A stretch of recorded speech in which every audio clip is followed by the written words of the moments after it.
Les pérégrinations néo-rétro-culturelles, mon cher Camille, où est-ce qu'elles nous emmènent cette semaine ? Et cette semaine, on repart au Japon et on va reparler à nouveau musique. Et on va commencer en 1963. Palme d'or pour le Guépard, mais prix spécial du jury pour Seppuku de Kobayashi. Pendant que Johnny veut être l'idole des jeunes, Aznavour lui répond trop tard. Sur le petit écran, Thierry Lafronde. C'est loin ça. Oh putain. Ah oui, disons, je pensais même que c'était plus vieux.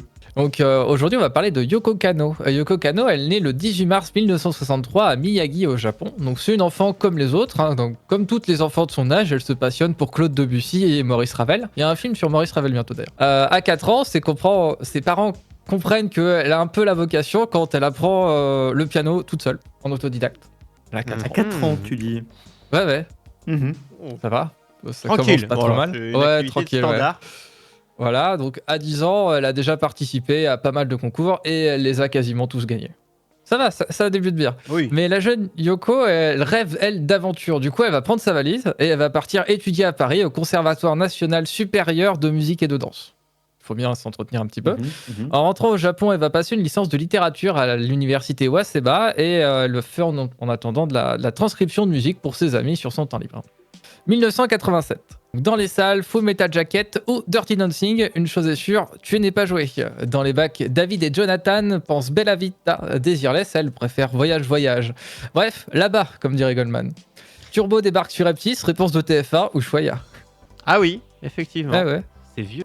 En 1987, Yoko, elle a 24 ans. Elle va décider de fonder un groupe qui s'appelle Tetsu 100%, où elle tient le rôle de compositrice et claviériste.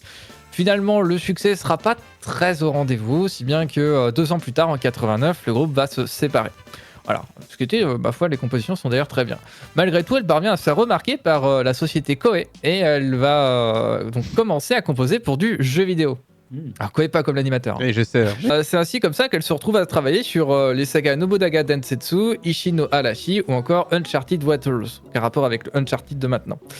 Décidément, rien à voir avec rien. Non, rien. C'est tout coupé. Ça ressemble, mais c'est pas ça. En même temps, elle travaille avec une société de production qui s'appelle Unit Sampli Reddo, qui lui permet de composer des documentaires pour les documentaires de la NHK. Donc la NHK, c'est la Nihon Televi. Le cas, je sais plus ce que c'était, mais c'est C'est l'équivalent de la BBC anglaise. Ouais, voilà, c'est ça. C'est une grosse chaîne informative au Japon. Ou des spots publicitaires, notamment ceux de Coca-Cola, par exemple. Ça va. Ça commence pas trop mal. 1994. On va vite aujourd'hui. Un Indien dans la ville. Bref, la cité de la peur. Dans les bacs, c'est le début de Green Day et Oasis. Sacré, full sentimental. Enfin bref, un samedi soir sur la Terre avec Cabrel. À la télé, chez nous, c'est Spirou. Aux US, c'est Friends. Oh. Ça fait une belle année. En 94, Yoko elle a 30 ans et on l'invite à travailler sur la composition des OST d'une saga d'animation qui fait son grand retour en OAV après plus de 10 ans d'absence, qui est Tojiku Yosai Macross, ou Macross simplement chez nous. Voilà, donc 4 OAV de science-fiction, comme on n'en fait plus, qui joue sur l'innovation et la richesse d'univers pour frapper là où ça fait mal et qui s'appelle Macross Plus. Voilà, pour la petite histoire, je les ai matés il y a pas longtemps, j'étais parti pour en regarder un, j'ai regardé les 4. Ah oui, ok. Tranquille. Voilà. Ouais, vraiment, c'est incroyable. Tu t'arrêtes plus. La série est innovante et n'hésite pas à faire jouer les incrustations 3D, bien trop longtemps à l'avance d'ailleurs, hein, par rapport aux autres, et c'est quand même bien fait. Mais Yoko aussi n'hésite pas à briser ses racines classiques et son interprétation funk de ses années de jazz pour se replonger dans un No Man's Sky musical où finalement tout est possible. Les OST de Macross Plus sont vraiment exceptionnels par ailleurs. Hein. C'est aussi comme ça que elle va se mettre à créer même une petite langue pour l'occasion qu'elle fera chanter une certaine Gabriella Robin. Alors Gabriella Robin, c'est pareil, c'est un personnage à part entière. C'est un pseudonyme qui, aucun rapport avec Batman correspond... Non. Ok, toujours aucun rapport. Ok, mais je me perds avec tes chroniques. Hein. Ouais. C'est un pseudonyme qui ne correspond à personne. Officiellement, il n'y a absolument personne derrière ce pseudo. Même s'il est fort probable du coup que ce soit elle-même qui soit derrière la voix, puisqu'elle est présente essentiellement sur ses productions et sur celle de son mari, qui est également compositeur violoncelliste, qui s'appelle Hajime Mizoguchi. Elle n'a toutefois jamais voulu admettre que c'était elle. Voilà. Peut-être depuis le début c'est elle, peut-être finalement pas du tout. C'est comme les emplois fictifs, on sait pas, on sait... Voilà, okay. C'est ça, c'est mystère, tout le monde le pense, mais finalement personne ne sait. Par ailleurs, Yoko se passionne pour les influences étrangères et elle va donc faire enregistrer l'OST à Israël. Voilà, c'est un truc qu'elle fera très souvent à partir de là. Donc le succès est immédiat.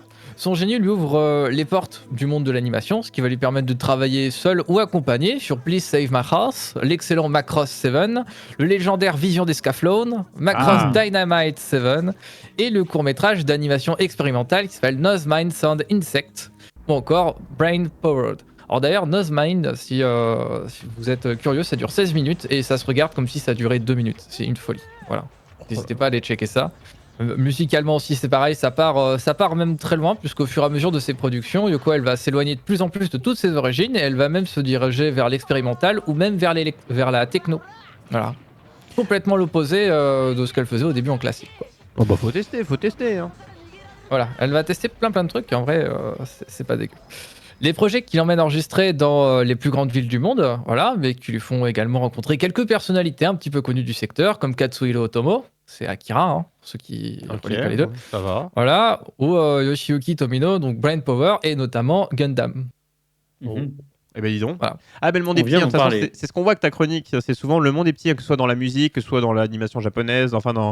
À chaque fois on va dire, mais tu sais que lui il est en contact avec lui, et c'est que les grands noms, bah à la même époque en fait les grands noms se croisent. Elle en profite pour lancer la carrière de quelques seiyuu comme Maya Sakamoto pour Escaflowne ou encore Akino Arai qui va interpréter la chanson Voices dans Macross Plus. Elle ira même jusqu'à composer certains de leurs albums. Elle a un petit peu de temps libre, donc quand elle a un peu de temps libre, elle écrit des chansons, c'est son truc. 1998, finalement. Donc, quand j'ai Il faut sauver le seul... Chacun fait ce qu'il veut. Hein. Oui, finalement. Il faut sauver le soldat Ryan au cinéma. Vite, taxi. Dans les bacs, Céline nous demande s'il suffisait d'aimer et Mano, elle répond, mais qui est la belette? Il n'y a qu'une seule réponse finalement. 1, et 2, et 3, 0. C'est la même année. À la télé, c'est la première de Game One et de Pokémon. C'est vrai. Ouais. Il n'y a pas que des bonnes choses en 98, mais il y a des bons trucs. En 98, Yoko, elle a 35 ans. Et il y a un certain Watanabe Shinichiro qui va lui proposer de travailler avec lui sur un tout nouveau projet avec des influences un peu plus jazz que d'habitude. Un genre que, finalement, à l'époque, elle admet assez méconnaître. Elle décide donc de se monter un petit groupe de jazz. Et avec ce groupe, elle va partir à New York. Avec un maximum d'informations sur la série en poche pour pouvoir composer le truc vraiment à fond. Le groupe, il s'appelle Seatbelt. Est-ce que vous commencez à remettre un petit peu ou pas du tout? Pas du tout. Ceinture de sécurité, ça veut dire. Ouais.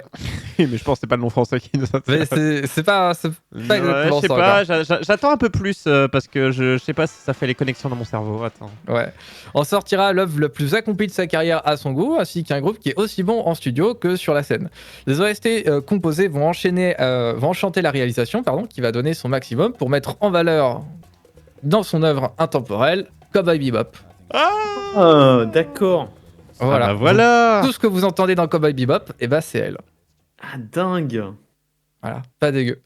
Lors de la toute première chronique d'ailleurs que j'avais faite sur Kimagure Orange Road, je vous ai dit un truc, c'est que faire un animé bon, c'est une chose, mais si vous voulez qu'il reste dans la légende, il vous faut un OST de légende. Ah oui. Et s'il y a bien une saga qu'il a compris, ce truc-là, c'est Cowboy Bebop. D'ailleurs, une nouvelle fois, Yoko, elle va faire des siennes et elle va demander au pied levé à Mai Yamane de chanter pour la chanson Blue, ce qui va faire complètement exploser la carrière de la chanteuse. Blue Dabedi Dabeda? Non, pas celle-ci. Ok, pardon, je sors. Alors, pas celle-ci. Mais d'ailleurs, pour l'info, la chanson Blue, elle a été reprise il y a même pas un mois par Honda pour faire un spot anniversaire. Ok. Très très beau spot d'ailleurs. Ah, ok. Voilà, très chouette. Et elle s'arrête pas là, puisque un succès ne suffisant pas, elle compose un album avec Tsuneo Imaori, qui est le compositeur du tout aussi intemporel Trigun. Trigun, j'ai beaucoup aimé. J'adore Trigun. Pareil, les OST, ils sont fous là-dessus. Donc, Cowboy Bebop, j'ai pas encore tout vu en entier parce que je sais pas pourquoi. Voilà. Mais par contre, Trigun, voilà. Une folie. L'année suivante, alors qu'elle s'était jusque-là occupée associée à la saga Macross, elle compose les OST du rival direct de cette saga, à savoir pour l'anime Turn Gundam. Voilà, donc là-dessus, c'était elle aussi. L'année 2000 passée, elle se raccroche à un projet qui est finalement assez unique dans son approche et sa critique de la société et qui s'appelle Earth Girl Arjuna. Ce sera d'ailleurs l'occasion pour Gabriella Roplin de faire son grand retour avec une apparition au chant. Qui est exceptionnel d'ailleurs, Earth Girl Arjuna. Les partis pris politiques est très fort dessus. Vraiment, contrairement à d'habitude où les Japonais sont très neutres sur plein de choses, pour le coup là-dedans c'est complètement le contraire.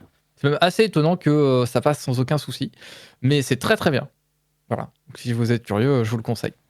En 2003, elle s'attaque cette fois à l'anime Wolf Friends avec un nouveau succès retentissant, que j'ai toujours pas vu d'ailleurs comme animé, et qui est très populaire. L'année suivante, parce qu'avoir travaillé sur Macross, Gundam et Cowboy Bebop, ça va pas suffire, elle compose les OST de Ghost in the Shell Stand Alone. Ah oui, d'accord. Ah oui, ok, oui, donc. Voilà, tu commences C'est du à lourd. compter le nombre de sagas de l'époque qu'elle a faites, ça commence à faire un petit peu beaucoup, il manque plus grand chose à part Evangelion, quoi. L'occasion parfaite d'ailleurs pour renouer avec l'innovation sonore qui avait fait sa marque de fabrique. En 2005, c'est cette fois la saga Sousei no Aquarion qui a le droit à ses OST, une saga de mecha de bonne facture, très populaire au Japon, mais presque inconnue chez nous malgré le fait que ce soit Pathé qui a acheté les droits de l'édition physique. Ok. Voilà, donc Pathé, la grande chaîne de cinéma, possède les droits, possède toujours les droits d'ailleurs, mais c'est pas pour autant qu'ils les vendent, quoi. Oui, des fois, ça c'est d'ailleurs honteux dans plein de domaines. Les gars, ils ont les droits, ils vont jamais rien en faire. Mais du coup, personne d'autre peut en faire autre chose. Bah, ils ont un coffret DVD à 50 balles pour 24 épisodes. Voilà. Écoute, Allez-y. si ça leur suffit, Eh ben super. il en faut Voilà. peu. Hein. Tu sais quoi, Faites-vous plaisir. ta perspective d'évolution? Bah, c'est ce coffret à 50 balles. Écoute, ça suffit, les gens achètent. Pourquoi se faire Bah, chier les gens les achètent pas, je crois qu'on les trouve toujours en neuf, mais c'est pas grave. Hein. Ou alors ils ont un stock immense et Ouais, t'imagines même oui, pas. ils ont fait vraiment beaucoup, c'est possible aussi. Hein. En 2007, la saga Macross revient, encore une fois, elle reprend du service avec l'OAV Macross Frontier des Culture Edition. Et elle est évidemment de la partie, l'occasion parfaite pour renouer finalement avec des basiques extrêmement orchestraux. Voilà.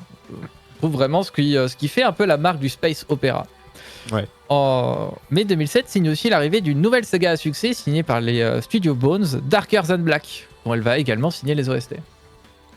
Je sais pas si chez nous ça Ça me parle pas. c'est très de niche Darker Than Black, mais au Japon ça avait vraiment bien fonctionné à l'époque.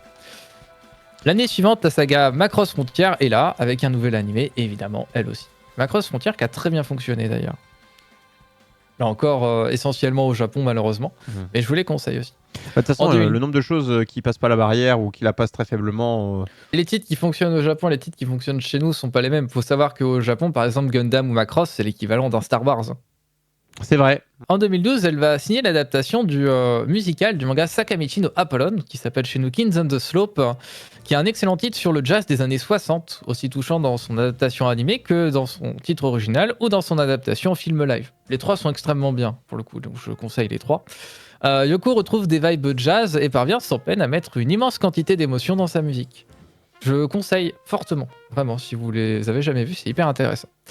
En 2014, elle retrouve Watanabe Shinichiro pour travailler sur son nouveau titre, Terror in Resonance, un animé court et unique qui traite de la question du terrorisme. Voilà. D'accord. Qui est d'ailleurs resté très longtemps chez Netflix. Voilà, très intéressant. Une claque sous tous les aspects, autant pour la musique qui vient amplifier tout ça à l'extrême. Non, mais ça peut être cool, quoi. Des fois, il y a des thématiques où tu fais oula, il y a bien un manga sur Hitler. Hein. Oui. Donc, Oui. Daniel Evil en parle aussi également, mais c'est des titres où en fait, le point de vue est risqué entre guillemets, ça pourrait être très glissant, mais comme c'est très bien géré, du coup, il n'y a pas de souci. Bah en fait, c'est Voilà. ça, c'est que tu dis la thématique, aïe, et finalement, bah ça revient au truc de on peut parler de tout, quoi. C'est pas parce que c'est un truc de en lisant le titre, tu fais oulala, sujet glissant. Bah si c'est bien fait, il y a aucun sujet glissant là sur la finalité si c'est bien traité. Mais c'est vrai que c'est risqué de se dire allez, j'y vais, je fais ça. Voilà, mais pour le coup, Terror in Resonance, vous pouvez y aller les yeux fermés, c'est extrêmement bien. Mais Yoko est également dans son second projet à succès de cette année-là, héritier spirituel de Cowboy Bebop, qui s'appelle Space Dandy. Que j'ai écouté 1 milliard de fois d'ailleurs sans jamais regarder l'animé, c'est terrible. Du coup, oui, pour ceux qui ne savaient pas, il y a un héritier spirituel à Bebop, qui est beaucoup plus funky d'ailleurs. Ah ok, parce qu'on connaît les Alors, héritiers. je le savais, mais j'ai jamais vu. Bah peut-être Ouais. à regarder si c'est bien. Parce qu'en plus de composer des OST d'animé, elle compose également pour beaucoup de chanteuses, en plus de celles dont elle est à l'origine de la carrière, ainsi que pour certains projets de son mari, mais également pour sa carrière solo, où elle est très productive, que ce soit seule ou accompagnée. Donc finalement, elle va signer 3 albums solo à 100%, mais en plus, elle va signer en collaboration plus de 20 albums, et c'est sans parler des arrangements et autres apparitions qu'elle va faire sur des centaines d'albums ou de sagas, que ce soit dans le milieu de l'animation, celui de la télé ou celui du jeu vidéo. Voilà, par exemple, c'est elle qui compose des OST du jeu Monster Universe qui est sorti l'année dernière. Voilà, en tout, il y en a à peu près plus de 300. Bah, elle j'ai s'ennuie pas fait pas la trop liste. dans sa vie, en fait. Non, je pense qu'elle a pas beaucoup de temps libre. Mais les Ou artistes, alors qu'elle hein. l'occupe beaucoup. Les artistes, ils s'ennuient pas trop. Hein. En 2019, elle compose même Ray of Frater pour l'intronisation du nouvel empereur Naruhito. Voilà, donc en gros, c'est l'empereur c'est ce qui rythme la vie japonaise à 100%. Genre, quand l'empereur change, on change le calendrier, on change le nom de l'ère. Quand il va pisser, tout le monde va pisser. C'est un peu ça. Et genre, la personne qui a composé le changement d'époque, c'est elle. Ah, ok. Voilà, donc pour un compositeur, en fait, tu peux pas faire plus. Actuellement, officiellement au Japon. On est dans l'ère quoi, là, d'ailleurs? Comment il s'appelle l'ère actuelle? J'ai un doute. Je cherche. Aujourd'hui, Yoko Kanno, elle a 60 ans. Donc, compositrice de génie, elle a su trouver le juste milieu entre la tradition et le traditionnel et l'innovation, afin de laisser à jamais une trace dans l'histoire non seulement de la musique, mais aussi de l'animation. Qu'accompagner les images, elle les renforce et les amplifie jusqu'à toucher profondément celui qui les écoute avec attention. Et c'est en ça qu'elle mérite vraiment une place à part parmi tous les compositeurs. Mais on le sait déjà, si nous on regarde dans le passé, elle regarde déjà dans l'avenir. Wow. Oh, c'est beau ça. C'est poétique, hein, j'ai envie de dire. Il fallait. Pour Yoko Kanno, on était obligé un petit peu d'envoyer. C'est beau. RSC, voilà, merci. J'avais un doute. Écoute, parfait. Merci beaucoup. Y a pas de mon quoi. cher Camille, pour toujours cette découverte ou redécouverte pour certains, ou nous faire découvrir des personnalités tellement connues qu'on ne les connaît pas.